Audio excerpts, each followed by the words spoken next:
qué momento pasaste al mundo del marketing y descubriste pues que era un poco lo tuyo, ¿no? Yo estudié 2 ciclos superiores, uno de administración de redes y otro de desarrollo. Digamos que la atención al cliente no siempre es la cosa más divertida en un trabajo, y entonces yo intentaba saltar de un sitio para otro para buscar un poco mi sitio. Y yo llevo con internet pues desde el 99 o así, y a partir de ahí empecé con blogs. La industria musical es muy precaria. Moverte, llevar a cabo un proyecto que te quiera dar sustento vital en una industria donde es muy difícil, donde hay muy poco dinero, es todavía un reto mucho más grande. ¿Cuál crees que es un canal que está infravalorado en B2B? Creo que es un nicho complicado. No es solo que el canal de afiliación sea complejo, porque tienes que tener una buena red de afiliados, tener buen contacto con ellos, darle todo el material para que ellos ayuden a elaborar lo que sea para promocionar tu producto. ¿Y en B2C, cuál crees que es el canal más infravalorado?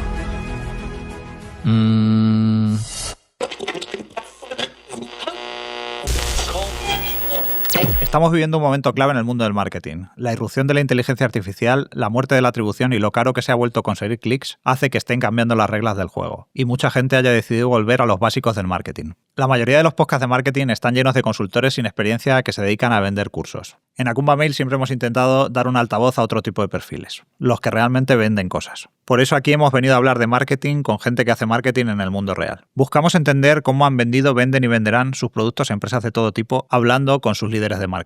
Desde Akumba Mail presentamos Retromarketing. Hoy estamos aquí con Asier Lozano, que es Growth Marketing Manager en Eventbrite. Muchas gracias por venir, Asier. A ti. Bueno, la primera pregunta, que es un poco la de siempre, ¿no? ¿Qué es Eventbrite y a qué se dedica? Supongo que ya la gente lo sabrá, pero bueno, cuéntanos un poco. Pues al final Eventbrite es una plataforma global de gestión de eventos y venta de entradas, donde cualquier persona puede crear un evento y vender entradas de forma online en 5 minutos. Y por otro lado también es un marketplace donde los asistentes pueden buscar eventos de cualquier tipo en su ciudad y disfrutar de una experiencia en vivo. Y el modelo de negocio supongo que es cobrar a las dos partes un poquito, ¿no? Claro. Y ya está. Vale, eso es. Bien, buen modelo. Bueno, ¿y cómo capta clientes Eventbrite? Bueno, pues al final, como cualquier empresa que tenga mucho foco en la parte digital, nos intentamos enfocar en todos los canales que podamos. Unos tienen más impactos que otros, pero al final siempre estamos en las dos partes del negocio, la parte del B2C y los asistentes, donde el volumen es mucho más grande, y luego la parte de B2B, donde la captación es un volumen más pequeño. Pero al final, para nosotros es súper importante afinar en todos los canales posibles. Porque además, desde nuestro equipo de Growth siempre estamos como buscando, no siempre nuevos canales como tal, porque nuevos pues, no existen de un día para otro, pero sí intentamos probar el máximo de número de canales posibles para buscar nuevas palancas. ¿Y cuál es el último que habéis descubierto? Bueno, descubrir, estamos haciendo mucho foco en TikTok, en Pinterest, un poco más en la parte menos tradicional, que se diría, de los canales habituales. Pero bueno, ahora estamos también, como todo el mundo, creo, con la parte de los LLMs, pero bueno, probando un poquito de todo. Bueno, normalmente aquí en este podcast preguntamos sobre el pasado, ¿no? Luego un poco el presente y luego qué se piensa sobre el futuro. Vale. Como tú no estabas en la fundación de Eventbrite, pues te voy a preguntar como un poco por el inicio de tu carrera, ¿no? Que vale. Tú empezaste tu carrera como atención técnica en Panda Security. Los viejos hemos usado Panda, sí. Ni siquiera se sigue usando. Y la pregunta es en qué momento pasaste al mundo del marketing y descubriste pues que era un poco lo tuyo, ¿no? Pues, a ver, sí es verdad que la verdad es que en Panda hice casi de todo. O sea, empecé en soporte técnico para pequeños clientes, luego me fui focalizando en empresas grandes y demás. Y yo estudié 2 ciclos superiores, uno de administración de redes y otro de desarrollo. Yo en principio iba para desarrollador, pero nunca ejercí como tal. Pero entonces, digamos que la atención al cliente no siempre es la cosa más divertida en un trabajo, y entonces yo intentaba saltar de un sitio para otro para buscar un poco mi sitio. Entonces, al final, hubo una oposición dentro de la empresa para hacer formación técnica. Salí de soporte a formación técnica, de ahí fue a otro rol más de project management, donde empecé a coordinar equipos un poco más 360. Y luego, a partir de ahí, hice una temporada de un puesto, digamos, que era muy ad hoc para esa empresa, pero al final se encargaba de gestionar toda la parte física que relacionaba la entrega del software a los clientes, pues las cajas, los manuales, todo lo que tuviera. Antes se hacía así, ¿eh? Sí, exacto. Y a partir de ahí luego ya salté a un puesto más de Product Marketing Manager. a ella es cuando empecé a ver un poco el rollo del marketing, o sea, el contacto con el cliente, la importancia de todo lo que rodea el producto.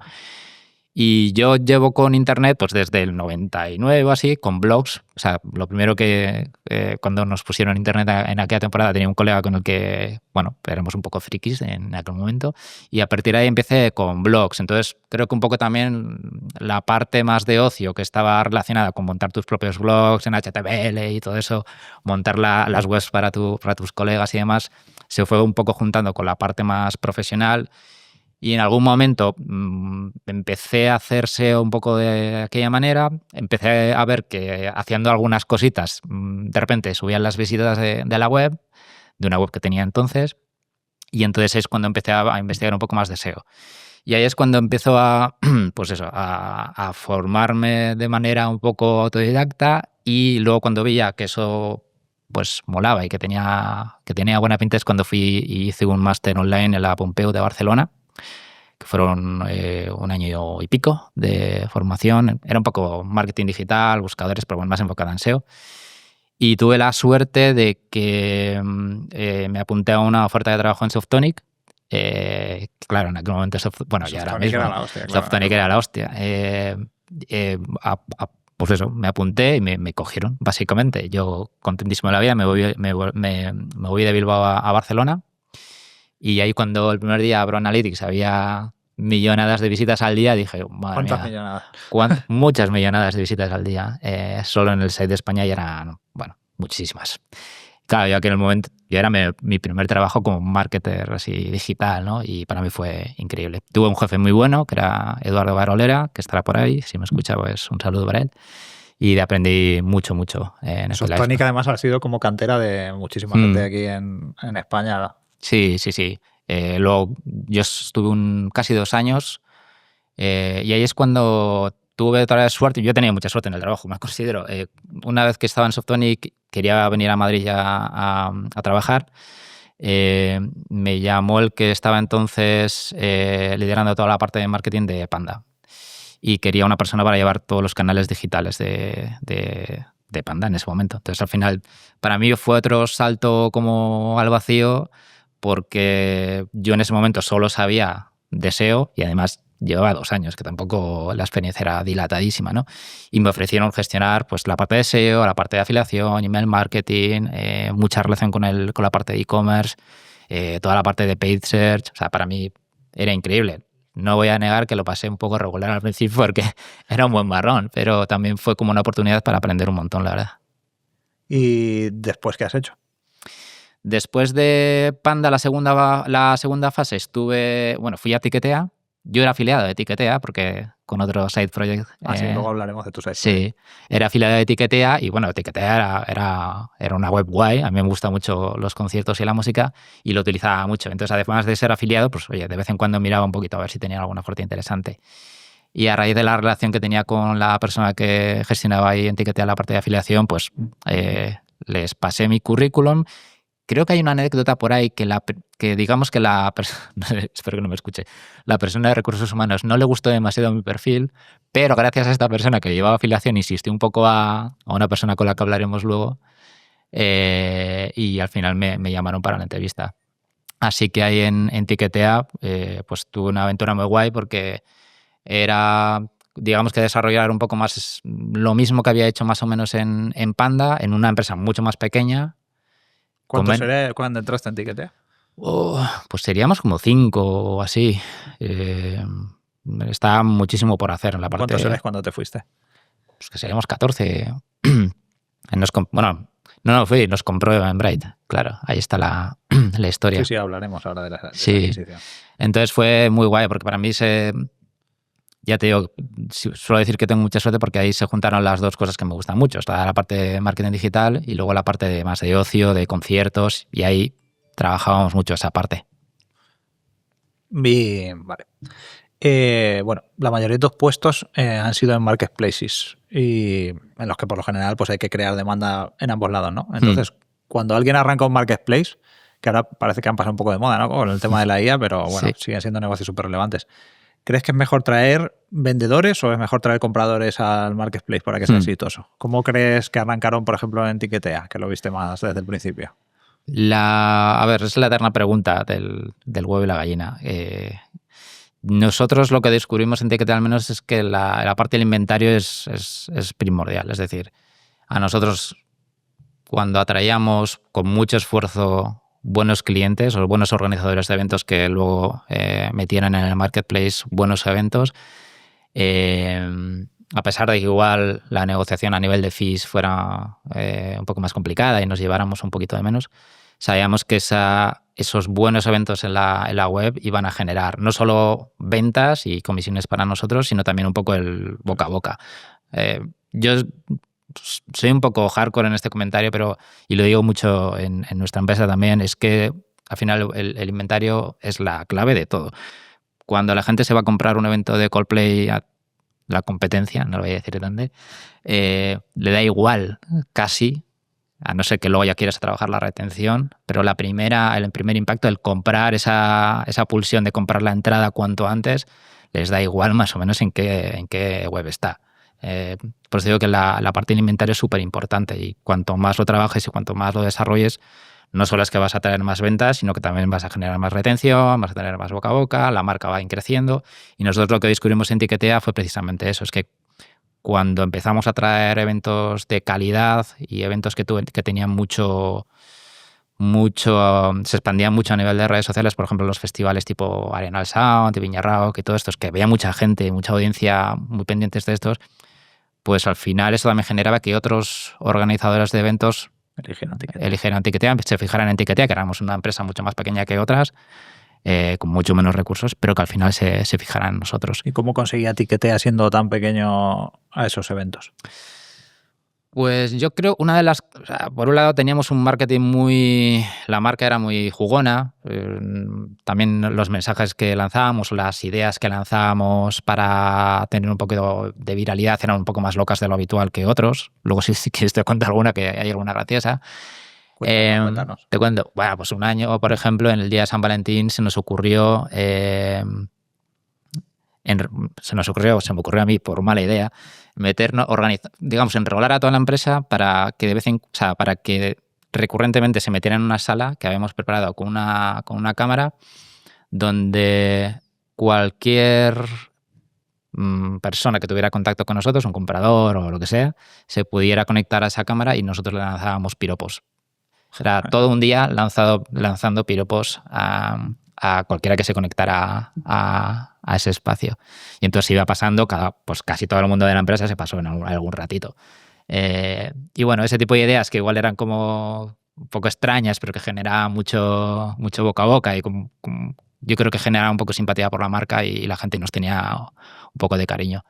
Pero luego, volviendo a lo más práctico, me acuerdo perfectamente que cuando empezamos a trabajar mucho la parte de SEO en Tiquetea y empezábamos a rankear por palabras clave muy demandadas en el momento por conciertos en Madrid, tal vez en ese momento, cuando empezamos a rankear primeros, no teníamos el mejor inventario, no estaban los mejores conciertos, ni de coña. Lo que sí es cierto es que cuando los demás organizadores de eventos veían que nosotros captábamos el tráfico y ellos no estaban ahí, querían estar ahí. Entonces, todos esos esfuerzos de optimización de SEO en ese momento fue como muy importante porque todo el mundo, pues claro, ellos se veían que todo el mundo buscaba algo y no aparecían ahí, es que querían estar. Claro, eso fue un gran punto de marca también. Tiene todo el sentido. Y bueno, tú has trabajado tanto en B2B, en Panda, como en B2C, como en intermedio, porque al final, bueno, los marketplaces son un poco mix, ¿no? Sí. ¿Cuál te parece que es más interesante como marketer, el B2B o el B2C?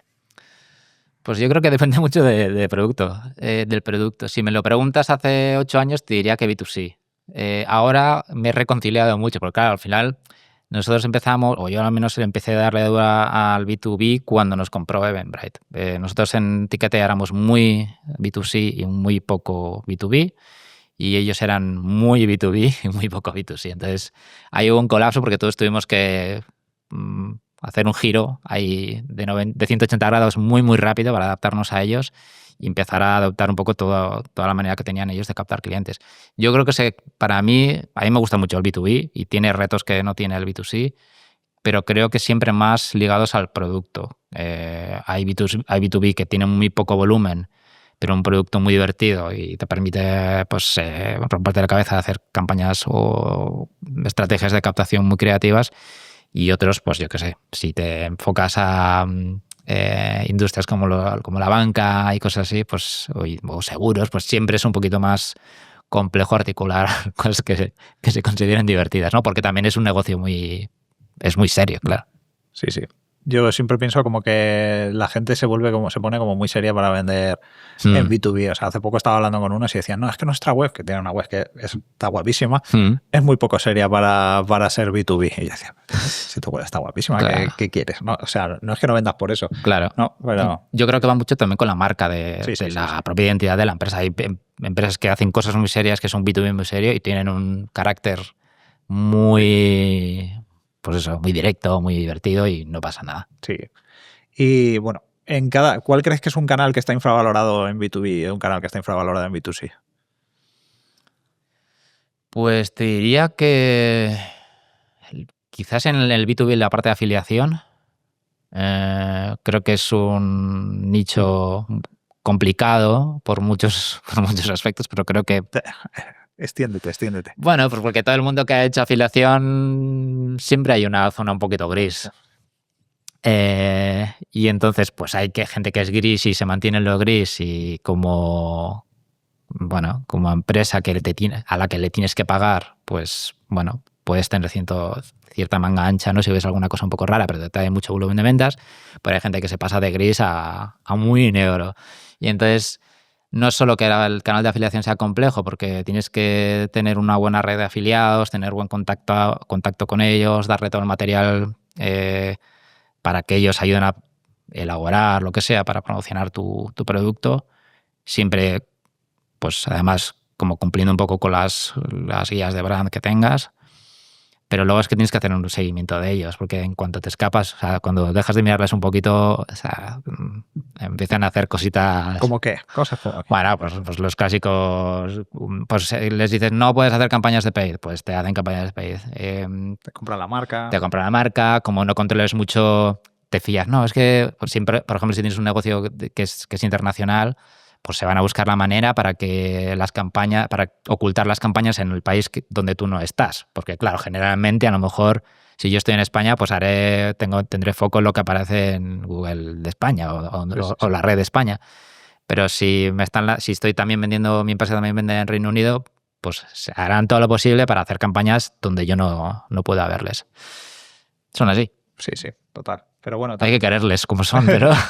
Sí, es un canal que está bastante infravalorado, ¿eh? Sí. Yo hablo mucho con gente de B2B y nosotros el canal de afiliados nos funcionó bien al principio, pero luego como que un poco como que se colapsó con gente que quiere siempre un pago fijo, que sabes, como que el tema de los bloggers de marketing y demás, que es donde nosotros vendemos, ellos siempre se acostumbraron a que les pagasen algo fijo, ya no querían trabajar por afiliados y hay poca gente que trabaje por afiliados en lo que hacemos nosotros, la verdad. Yo creo que lo tendrán ahora más complicado, o sea, todo es más complicado ahora. Está más difícil, pero claro, eso es. Y en B2C, ¿cuál crees que es el canal más infravalorado? Creo que sí, no sé, igual es una percepción, creo que se fue perdiendo fuelle el tema de email, inexplicablemente. Como era de toda la vida, como no era nuevo, creo que fue perdiendo un poco de fuelle y ahora otra vez está cogiendo cada vez más fuerza. Es un canal que funciona súper bien, o sea que hay que trabajarlo bien. Bueno, sí. Vosotros y lo luego, sabéis. Aparte que mucha gente de B2C se piensan que vender por email es comprarte una lista que se la compras ahí a sepa Dios quién y mandarles un montón de emails, y es que eso no funciona, y lógicamente eso no funciona porque al final el canal del email no es tanto un canal de adquisición como un canal de retención y de activación principalmente. Y como eso funciona de la hostia, claro. Pero claro, si tú te compras la base de datos de Perico el de los palotes y le mandas una campaña de email, pues lógicamente va a funcionar fatal. Sí, mira, justo también la parte de email fue muy importante en Tiquetea. porque además de intentar tener una segmentación lo más fina posible para atacar con los eventos que mejor les podría cuadrar a los asistentes dependiendo de dónde vivían, luego la curación de eventos, la selección de eventos que iban en esa newsletter eran muy hilando muy fino, la verdad. El email para esas cosas funciona muy bien. Y luego, bueno, por lo que hemos comentado ya, una de tus especialidades siempre ha sido el SEO, ¿no? La búsqueda orgánica. ¿Y cómo crees que va a ser la evolución de este canal con los cambios profundos que está viendo? Yo no lo sé. O sea, yo no sé. Pero juega. Yo juego. Pues a ver, creo que ha habido muchos años que hemos estado como más o menos tranquilos. Nunca estamos tranquilos, pero bueno, como que todo está un poquito más establecido, ¿no? Las estrategias, las tácticas, un poco... Siempre había mareas que te llevaban de aquí para allá, ¿no? Pero bueno, más o menos estaba la gente un poco más tranquila. Que creo que el tema de los LMS está siendo una locura. Es decir, todo el mundo cree que lo que se hacía hasta ahora, si lo hacías bien, va a seguir teniendo su impacto, ¿no? Donde la parte de marca va a ser todavía más fundamental, la parte de credibilidad, pues el expertise, todo esto. Pero creo que como no se puede medir o medirlo a día de hoy es un poco complicado, pues también y como todavía se está abriendo el melón de qué es lo que funciona, lo que no funciona, creo que ahora mismo está todo por hacerse, ¿no? Y que va a haber está habiendo como un terremoto de todo el mundo querer hacer las cosas bien, de no querer perder oportunidades y de poder medirlas, porque al final todo este trabajo va a ser algo que vas a tener que vender internamente para trabajarlo, ¿no? Y entonces, por un lado, la parte de estrategia está más o menos, pues ya hay mucha documentación de lo que parece que funciona o lo que parece que tendrías que tener en cuenta, que es un poco el old school, pero siempre bien hecho. Y la parte de la medicina es la que más, yo creo que agarradores de cabeza va a traer, ¿no? Es decir, las empresas que tienen mucha pasta podrán apostar por herramientas que te pueden dar algo de visibilidad. Ahora mismo está un poco... Realmente están ahí preparando... He visto a alguien que estaba preparando un estudio estaban intentando ver si le preguntas el mismo prompt 100 personas distintas al bicho que responde.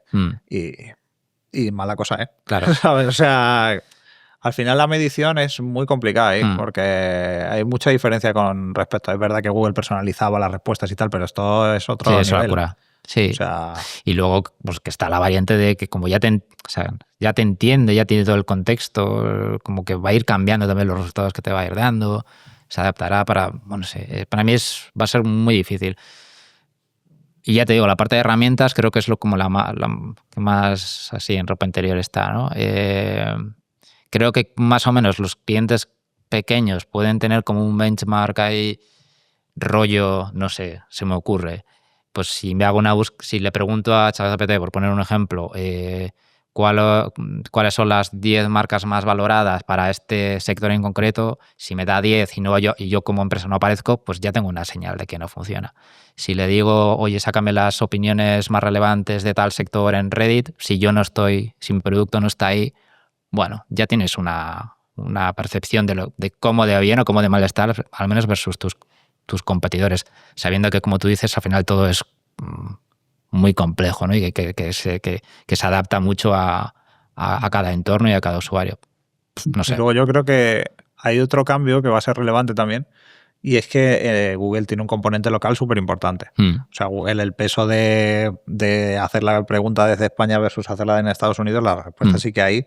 Y yo no tengo tan claro que los LLMs ahora mismo tengan ese componente tan local interiorizado. Es decir, que las marcas que compitan de forma local contra marcas globales van a estar jodidas. Totalmente. Es un poco la impresión que me da, al menos por el momento. Supongo que luego irán localizándolo, ¿no? Irán cambiándolo, pero de momento, ¿sabes? Yo creo que eso piensa y luego traduce, ¿sabes? No analiza... Total. No analiza muy bien dónde está y tal. Y luego que ya, pues, depende de en qué empresa estés trabajando, nosotros, para bien o para mal, como nuestro foco, uno de los países principales, Estados Unidos, ya hemos estado sufriendo durante los últimos meses el robo de clics, ¿no? Hemos tenido que sacar, pues ya sabemos que, por ejemplo, en el blog tenemos que producir 4 veces, no lo vamos a hacer, pero 4 veces de contenido más para balancear el tráfico que hemos perdido, ¿no? O que se ha ido a otro lado. Claro, es que Sí, eso, bueno, que sea de luego otro venderlo lado, internamente, explicarlo, que lo entiendan, es que eso es un jaleo. que sea de otro lado que ha desaparecido. Porque el problema es que tampoco, porque si se hubiera de otro lado, pues nos iríamos a ese lado a buscarlo, ¿no? Pero es verdad que el tráfico ahí es que se ha volatilizado. Es Sí. que el clic ahora mismo Bueno, está se lo difícil. han quedado ellos. Sí, sí, sí. Mm. Bueno, vamos a ir viendo. Te iba a preguntar, trabajar en una empresa así tan grande, ¿no? Y con tantísima pasta como tiene Eventbrite, hace que sientes como tu influencia muy diluida respecto al global de la organización, o sobre todo tú que has venido de cosas más pequeñas. Es una muy buena pregunta. Lo que haces tiene impacto y tiene mucho impacto. Lo complicado es poder desarrollar los proyectos con la velocidad que tú quieres y de la manera que tú quieres. Es decir, mi rol, por ejemplo, ahora mismo es más de individual contributor que gestionar equipos. Entonces, al final es, ok, he analizado esto, tengo esta idea, me gustaría probar esto, tengo que vendérselo prácticamente a casi todo bueno, prácticamente no, a todo el mundo que va a estar involucrado en ese proyecto para poder llevarlo a cabo. Y es complicado porque les tienes que convencer de que tu idea es buena, les tienes que hacer ver cómo les va a impactar a ellos positivamente y a la empresa, obviamente, pero sobre todo porque al final te van a tener que hacer hueco en su roadmap y te van a tener que dar recursos para ejecutar eso que tú quieres hacer. Entonces, a veces es más lento de lo que quisieras porque se tiene mucho cuidado, porque al final todo el mundo en las empresas que son un poquito más grandes tiene su nicho, quiere tenerlo muy controlado y quiere cumplir con su roadmap. Pero luego cuando lanzas cosas, pues ves que tiene mucho impacto. Sobre todo si al final te alías con las personas que también pueden acelerar un poquito más a la hora de probar una cosa que quieras lanzar, ¿no? O sea, ese tamaño tiene ya una parte importante, ¿no? El juego un poco político, digamos. Absolutamente. Es un juego de tronos muchas veces muy interesante. Y bueno, volviendo a Eventbrite, bueno, si quieres contar también Tiquetea, da igual. ¿Cuánto esfuerzo ponéis en aumentar la recurrencia versus en conseguir nuevos clientes? O sea, ¿cómo de importante es para vosotros cada una de las cosas? Pues a día de hoy están muy cerca las dos. Quizás en el pasado sí que ¿cómo le diría yo? Como que se pecó un poquito de no trabajar tanto la recurrencia como la estamos haciendo ahora. Y hablo de los dos canales, o sea, las dos partes del marketplace, tanto la de B2C como la de B2B. Ahora se está trabajando muchísimo la parte de email marketing. Justo te iba a preguntar la importancia Sí, que tiene el email en esta estrategia, porque nosotros, como Acumamail, sí, pues nos interesa. mucho. O sea, de hecho, la semana pasada tuvimos una reunión donde se estuvieron viendo cosas nuevas que estaban haciendo en la parte de B2C para mejorar la retención, ya no las ventas de los eventos, sino, como tú decías, la retención. Por lo final, yo creo que es uno de los pains de los marketplaces. O sea, todo el mundo quiere una mejor retención, retención y recurrencia principalmente.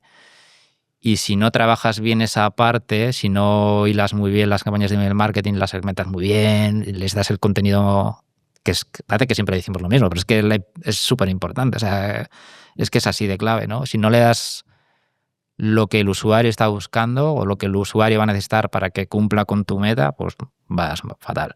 Y en la parte de B2B, pues es igual. Al final tenemos que hacer...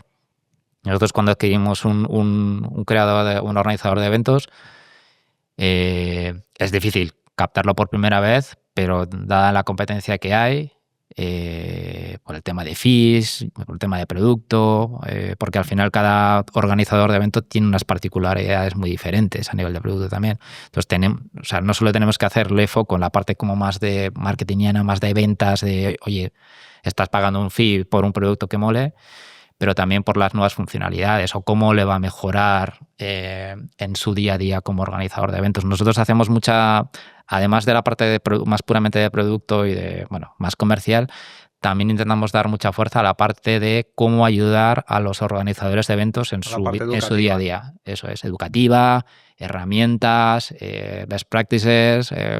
Oye, vamos a hacer digamos, un grupo donde te puedas juntar con otros organizadores de eventos para compartir historias.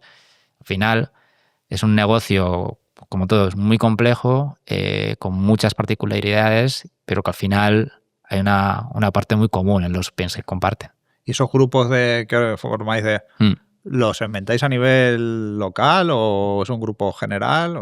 Al final, una de las patas que se lleva trabajando desde hace tiempo es como las comunidades. Sí. No como una comunidad digital como tal, es decir, sí, no un espacio digital como tal, pero sí el crear como escena en algunas partes de Estados Unidos, sobre todo.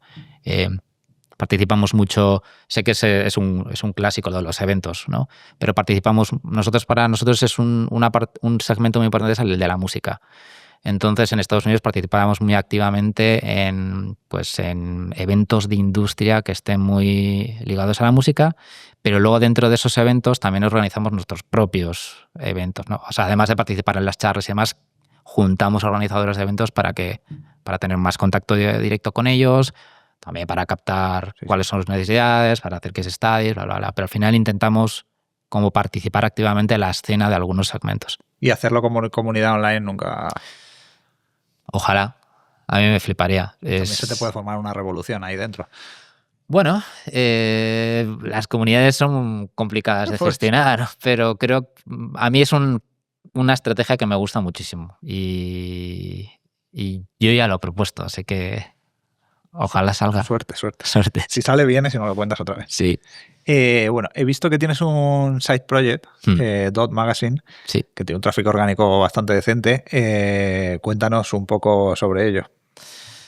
Pues nada, Dot Magazine es una web de música, de cine, series, un poco cultura pop, pero sobre todo centrada en la música. Lleva ya casi 15 años, o sea, es un huevo. Lanzamos 3 colegas en la clásica queremos acreditaciones para ir a los conciertos gratis. Ese fue el movimiento vital que nos llevó a ello. Pero bueno, luego, al final mantener una web o un blog, una web, lo que sea, el día a día es muy puñetero. O sea, al final tienes que invertir mucho tiempo y al final, ellos se fueron descolgando y me quedé yo con todo. Y nada, desde 2012 pues lo llevo yo con algún colaborador también que me ayuda de vez en cuando en la generación de contenidos y demás. Pero está guay. La verdad es que me ha dado muchas satisfacciones y creo que va muy bien porque al final te permite también hacer cosas que igual en tu negocio normal no harías. Sí. Danos unas métricas. ¿Cómo te está funcionando eso? A ver, estoy sufriendo también, para ser honestos, también estoy sufriendo un poco con la parte orgánica. De la parte orgánica. Creo que ahí es guay porque llevo años y ya tiene su marca al final es un poco más ligada a la música independiente. O sea, no aparecería, pues yo qué sé, no es música de los 40 principales, por decirlo así, ¿no? Entonces está como en un nicho donde ya tiene su nombre y donde he ido lanzando otras cosas como la newsletter, que luego hablamos de eso, para un poco diversificar, que no haya tanto impacto si pasa algo en algunos canales, ¿no? Pero tráfico, pues ha habido, el mejor de los años ha sido 9 millones de sesiones. No está mal, ¿eh? No está mal. No está mal. No está mal. Para echarse el moco está bien delante de ¿Lo los monetizas o qué haces con ello? Sí. ¿Afiliados o...? Afiliados, campañas de display, branded content, todo lo que se pueda, porque al final también hay que decirlo muy claro, la industria musical es muy precaria. Es muy precaria. Entonces, trabajar en una industria... Claro, aquí ya he hecho un speech, ¿no? para el tema de la industria musical. Los periodistas... Yo no soy periodista musical, ¿vale? Eso vaya de tal. Pero la industria, los periodistas musicales, la gente que divulga de música y demás, está tan precarizada que eso es porque también la industria como tal no tiene muchos recursos. Entonces, moverte y llevar a cabo un proyecto que te quiera dar sustento vital, ergo dinero, en una industria donde es muy difícil, donde hay muy poco dinero, es todavía un reto mucho más grande. Es decir, hay industrias como los videojuegos, por ejemplo, hay mucha pasta. El cine hay mucha pasta. En música no tanta. Y mira que parece que últimamente con los conciertos, etcétera, pero sobre todo supongo que en grandes... Claro, al final te viene Radiohead el mes que viene y te hace 4... Ahora son Movistar Arena, creo. Bien, pero de ahí no ves nada. Es que no te necesitan muchas veces. Sí, está claro. ¿Y cómo de importante... Bueno, ¿Cómo lo gestionas para que sea compatible con tu trabajo? Pues madrugando mucho, cosa que la gente no lo concibe. Pues al final es como un negocio. O sea, al principio no era como tal, ahora ya lo veo más como un negocio. Y como tal, pues requiere muchos sacrificios. Por suerte para mí, y creo que si no me gustara mucho el sector donde está, pues no me apasionara tanto, no trabajaría tanto. Es una cosa que me flipa. La música me gusta desde siempre, bueno, desde muchos años, y es un sitio donde me gusta moverme. Y entonces me gusta hablar de ello. Y claro, mi ojo marketingiano es de, joder, pues si puedo hacerlo mejor o puedo captar más tráfico, llegar a más gente, pues mucho mejor. Entonces es un poco...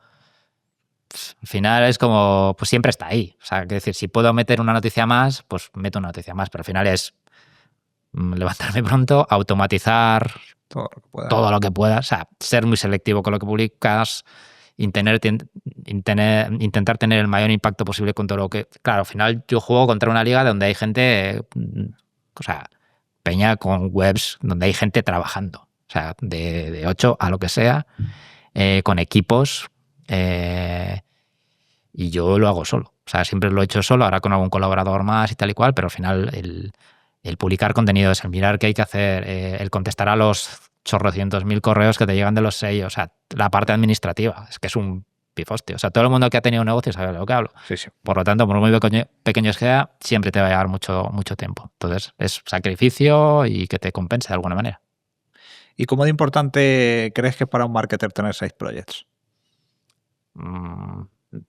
Porque hay empresas en las que hay como un poco de... O sea, hay cierta polémica que surgió hace tiempo, como que si tenías 6 projects fuera porque no tenías foco. Yo lo pregunto en las entrevistas. A mí cuando entrevisto a una persona me gusta saber si tiene algún set. O sea, cuando, por ejemplo, tenía que entrevistar a alguien, va a entrar una persona que va a hacer SEO en el equipo. Vale. ¿Tiene un side project o no tiene un side project? Para mí es súper importante, porque al final, ¿dónde haces las pruebas? ¿O dónde cacharreas? O no sé. Para mí es importante porque al final te permite... Te muestra un poco de inquietud. Claro. Sí. Yo estoy de acuerdo. Y luego ya lo último, bueno, ya hemos hablado un poquillo de ello, ¿no? Pero aparte del SEO, ¿cómo ves el futuro del marketing con la entrada de la IA? Pues complicada. Como, no sé, mucho más dinámica de lo que ya era de por sí, donde es o sea, yo me junto con gente que está, pues eso, en marketing y es, o sea, por un lado estamos un poco ya hasta arriba de IA, en plan, todo el rato hablando de lo mismo, todo el mundo habla de la IA, es que es un poco agobio también. Es un poco rollo. Es un poco monotema, ya todo es IA, es que ya no solo es marketing, es que todo lo que rodea en nuestra vida es IA a día de hoy. Entonces, no sé, es que ayer he escuchado un podcast o una entrevista o no sé qué, pues, ¿hay burbuja de la IA? Pues no lo sé. ¿Cómo no va a haber? Pues yo digo que algo sí. Entonces va a haber se va a caer mucha gente por el medio, ¿no?